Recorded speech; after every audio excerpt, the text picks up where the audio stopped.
안녕하십니까, 조로입니다. 조로님, 오늘 저는 조로님께 물어볼 얘기가 되게 중요한 얘기인데, 조로님은 12년 정도 생활하셨잖아요. 그리고 연봉이 1억을 넘기신 걸로 알고 있어요. 부끄럽다. 네, 네. 좋아요. 그래서 진짜 좋은 회사만 다니신 걸로 저는 알고 있는데, 아니지만 어쨌든 좋아요. 네, 그것도 좋아요. 근데 그런 회사에서 그런 고연봉을 받기까지 되게 인정받으셨을 것 같다는 생각이 좀 들더라고요. 그래서 회사에서 일을 잘한다고 듣는 사람들의 일잘러들의 특징이 저는 좀 궁금했습니다. 좋아요. 제가 사실 굉장히 긴장해서 지금 허리 펴고 앉아 있습니다. 일 잘하는 사람 얘기하려면 꼿꼿해야 된다고 생각해서 허리 펴고 앉아 있고, 그 다음에 굉장히 부끄러워요. 뭐냐면은 혹시 저를 아는 사람이 보고 제가 일을 잘한다고 저런 말할 자격 있어? 이럴까봐 부끄럽지만, 제가 일을 잘했던 때도 있었으니까 한번 이야기를 한번 해보도록 하겠습니다. 어차피 제 생각이니까요, 그죠?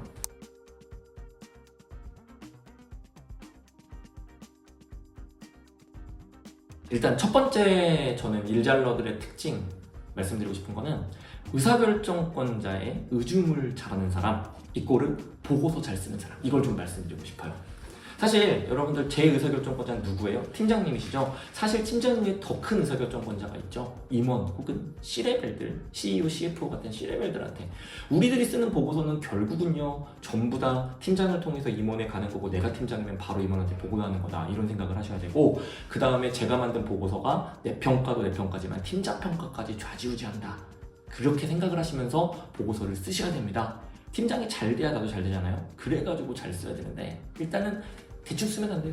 같은 보고서 만들더라도 굉장히 집중하고 고민하고, 그 안에 들어갈 워딩이나 그래프 하나까지 고민하는 친구들이 있거든요. 저는 그런 분들 보면 보고의 레벨이 다르다는 걸 느껴요. 저도 많이 배운 친구도 있고 제가 가르친 친구도 있고 이런데 많이 다르다고 느끼고요. 그래가지고 저는 이거에서 의중을 알려면 먼저 보고서를 쓰기 전에 팀장과 대화를 나누든 티타임을 나누든 얘기를 좀 많이 해봤으면 좋겠다. 왜냐하면 팀장이 상무님이랑 전무님이랑 얘기 많이 나눠가지고 그분의 의중을 알고 계신 분이란 말이에요. 그래가지고 얘기 좀 많이 나누고 있으면 좋겠고, 결국 보고서 같은 경우에 저는 회사의 언어라고 생각을 해요. PPT도 되고 워드도 되고 피그마도 되고 뭐 노션도 돼. 요즘에는 다 상관없는데, 제가 여기에서 중요하게 생각하는 건 사실 그 안에 내용이에요. 내용 같은 경우에 저는 이런 얘기 드립니다. 산업군, 기업, 의사결정권자에게 특화된 워딩을 좀 활용해라. 예시를 좀 들어드리면, 의사결정권자라고 칩시다. 그러면요, 여러분들 어떤 분은 쉼표 좋아하시고요, 어떤 분은 딱 멈춰가지고 마침표 찍고 문장 끝내는 거 좋아하시는 분 있고요, 어떤 분은 그 리드 메시지에 2줄 들어가는 거 좋아하시는 분 있고, 1줄 들어가시는 거 좋아하는 분 있고, 또 특히 빨간색으로 강조 표시, 볼드 표시 해주는 거 좋아하시는 분 진짜 많아요. 이거 어떻게 하냐? 여러분들 그분들이랑 계속 보고서 올리다 보면은 그분들이 쫙쫙쫙 빨간 펜 해주시거든요. 그런 거 보시면 그분들의 성향이 보이는 거야. 글을 쓰는 워딩이나 이런 거. 단어도 당연히 그분들이 좋아하는 단어가 있죠. 특정 단어 좋아하시는 분이 있어요. 그죠? 밋 이런 거 좋아하시는 분이 있어. 이런 것들을 여러분이 기억해놨다가 그분들에 맞게 써라. 물론 보고서 로지컬 싱킹 엄청 중요해. 근데 그거보다 더 중요한 게, 일단 의사결정권자 말투, 이런 게 중요하다. 또 산업군에서 많이 쓰는 단어 있고요, 기업에서도 좀 많이 쓰는 단어가 있어요. 그런 것까지 감안해가지고 써야 된다는 거예요. 그다음에 또 하나 말씀드리고 싶은 게, 팀장님이 막 임원분들한테 들고 갔어. 근데 보고서에 숫자 들어가는 거 있는데 그거 틀리면 작살이 나죠. 똥칠하는 거예요, 팀장님 얼굴에. 그래가지고 신중히 백데이터 관리하면서 좀 잘 만들어라, 이런 얘기를 좀 드리고 싶은데, 제가 여기에서 좀 도PD가 원래 보고 잘한다 이렇게 나한테 얘기하길래 좀 팁 하나 듣고 싶다. 뭐 없습니까? 저는 팁이 뭐냐면, 제가 이제 보고서 저도 많이 쓰니까 보고서에 들어간 내용은 다 의미가 함축적이에요. 많이 축약해서 들어가요. 그렇죠. 그러니까 필요한 것만 들어가게 되잖아요. 근데 팀장님들이 제일 많이 물어보는 게, 이건 무슨 기준이야? 이건 왜 이렇게 적었어? 대답 못하면 안 되거든요. 그래서 무조건 그 로우 데이터를 기반으로 팀장님이 뭘 질문할지, 팀장님이 이해 못할 부분은 어딘지를 미리 생각해서 미리 그 자료를 들고 가는 게 저는 되게 중요하다고 생각합니다. 엄청 중요하네. 그거 같은 경우에 사실 임원도 어차피 팀장한테 똑같은 거 물어볼 거 아니에요. 맞아요. 그러면은 우리가 팀장이 대답할 것까지 만들어주는 거나 다름없네. 맞습니다.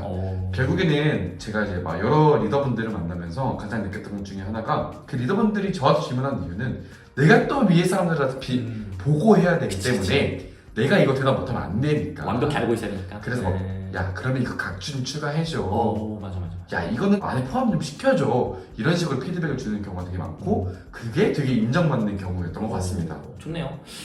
보고서 이야기 좀, 그 다음에 팀장 의사결정권자의 의중을 읽어라, 첫 번째로 가고, 두 번째 좀 얘기 좀 할게요. 광범위하게 퍼져 있는 이야기인데 저는 있잖아요. 일 잘하는 사람은 결국은 자신만의 무기를 가지고 있는 사람이라고 좀 생각을 해요. 물론 보고서 스킬도 자신만의 무기일 수 있죠. 보고 스킬이 없다라고 가정하면 두 번째인 무기가 있어야 된다고 생각하는데 무기라면 되게 여러 가지가 있어요. 요즘 같은 경우에는 저는 대표적인 게 데이터 분석.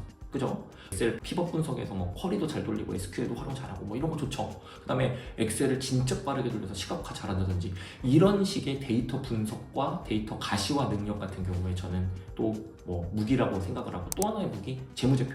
저 같은 경우에 경영계획이라서 더 그런 걸 수도 있는데 뭐 CPA 출신 아니더라도 원래 재무제표 잘 알고 뭐 투자나 M&A 이런 거 분석 잘하고 그게 아니고 여러분 영업이더라도 영업에서 재무제표 아는 게 얼마나 중요한데요. 그래서 숫자의 흐름을 이해한다든지 이런 거 저는 좀 약간 추천을 하는 게 여러분들 신용평가 보고서 되게 잘 만들어져 있거든요. 그거 보시기만 하지 말고 본인 회사 데이터, 내부 데이터니까 굉장히 광범위하잖아요. 이런 거 보시면서 직접 좀 신용평가 보고서 제작해보고 이런 식의 공부를 통해서 재무제표를 익히라고 좀 권하고 싶거든요. 재무제표 하나 얘기를 드리고도 시스템 전문가, 툴 전문가도 있겠죠. 회사 시스템이나 툴 진짜 많죠. 그런 거 딥다이빙 해가지고 여러분이 뭐 잘못된 거 있으면 이슈나 개선점도 해가지고 커스터마이징 좀 바꾼다든지 이런 것 정도까지 내가 시스템이나 툴의 1인자가 되면요 회사에서 나한테 다 물어봐요. 뭐 SAP든 브레이즐 뭐 아니면 하다못해 노션이라도 나한테 계속 물어보게 만드는 거야 사람들이. 이런 걸 좀 중요하게 여겨요. 그다음에 요즘 같은 경우에 특히 AI 기반으로 업무 자동화 굉장히 빠르게 일어나고 있거든요. 이런 거 업무 자동화 능력 같은 것도 익혀놓아서 다른 사람들 일 편하게 해주고 이런 식으로 되면은 내가 좀 엣지를 가져갈 수 있겠죠. 이렇게 툴이나 시스템의 전문가가 되라. 근데 마지막 같은 경우에는 좀 고민되는 이야기긴 한데 여러분들 좀 고연차들한테 특히 중요한 거 규정, 사회 규정, 법, 그 다음에 내부의 기준 이런 것들 정말로 능통해져가지고 그런 거 그냥 툭 튀어나오면 툭 얘기 나올 수 있을 정도로 공부를 하고 특히 내 업무에 관계된 건 다 그래야 돼요. 그리고 계획화, 일정 관리 정말 잘하는 사람. 이건 약간 운영의 영역이라고 좀 보시면 돼요. 회사 일을 하는 운영의 영역이라고 보시면 되는데 이거 잘하시는 분들은 그 사람을 찾을 수밖에 없어요. 예, 그래가지고 이런 거 좀 말씀드리고 싶고요. 저는 이것 정도를 무기라고 생각을 하는데 이거보다 더 있을 수 있지만 이제 여기까지만 좀 정리를 하겠고요. 그 다음에 이제 세 번째 좀 중요한 얘기를 할 거예요. 산업이나 회사, 그 다음에 트렌드 변화를 공부하려는 의지를 세 번째로 가고 싶습니다. 근데 그런 분들은 어떻게 좀 공부를 할 수가 있어요? 요즘 같은 경우에는 굉장히 시대가 빠르게 변하고 있죠. 그래가지고 저는 추천을 드리는 게 예를 들면은 내가 데이터 분석가예요. 그러면은 뭐 링크드인에서 여러분 데이터 분석가라고 써놓은 사람들 팔로워도 좀 하고 그 사람들 글도 좀 보면서 이 회사는 이런 걸 적용했구나. 오 이렇게 하는 거구나. 이런 것도 배우시고 아티클 전부 다 받아보시고 따로 시간 내서 개인 교육 받아보면서 업무에 대한 정보 트렌드에 대해 계속 따라가는 거예요. 근데 여기에서 제일 중요한 게 뭐냐? 일단 애정입니다. 애정. 무슨 얘기야? 그 남녀 애정 말고요. 산업 및 회사에 대한 애정을 기반으로 그 다음에 지식을 기반으로 인사이트를 도출해낼 정도까지 여러분이 공부를 하시는 거예요. 가장 어려운 능력이고 센스와 감, 지식이 다 혼합돼야 되는 건데 뭐 산업군이나 회사, 고객사, 경쟁사, 심지어는 회사 내부 소문까지 여러 가지 정보와 네트워킹을 통해서 정보를 수집하고 이런 다음에 내가 가진 감으로 이것이 연결되면서 업무를 만들어내는 것. 이런 거 자체를 저는 회사 트렌드에 대한 공부에 대한 의지라고 저는 생각을 합니다. 결국 사실은 노력을 하라는 거예요. 딥다이빙 하라는 건데 시간을 그냥 죽이는 게 아니라 정말 집중해서 노력하는 사람. 당연한 거지만 여러분 같은 역량 가진 사람이라면 예전 가지고 시간 쏟은 거 절대 못 따라잡습니다. 저도 너무 공감하는 게 링크드인에서 아까 팔로우하고 막 정보 받아보라고 했잖아요.